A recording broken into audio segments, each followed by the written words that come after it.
Λοιπόν, πάω να πάρω καφέ που λέτε από το μαγαζί τη γειτονιά μου και στο ακριβώς διπλανό τραπέζι από μένα καθόντουσαν δύο παιδιά.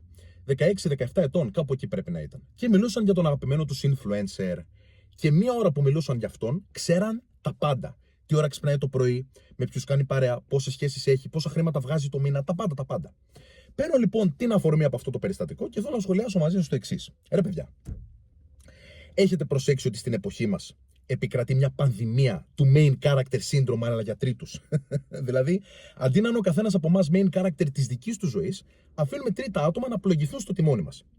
Είναι απολύτως OK να έχει ο καθένας από εμάς ένα πρότυπο, ένα είδωλο. Έναν άνθρωπο που τον θαυμάζει, που τον μελετά, βλέπει τι επιλογές έχει κάνει στη ζωή του και προσπαθεί αυτά να τα εφαρμόσει στη δική του τη ζωή. Αυτό είναι απολύτως κομπλέ.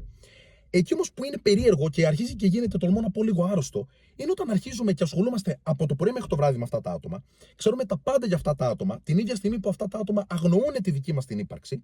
Και αυτό είναι ένα πρόβλημα το οποίο δεν αφορά μόνο 16 και 17 χρονών παιδιά. Αφορά και μεσήλικες, αφορά και υπερήλικες.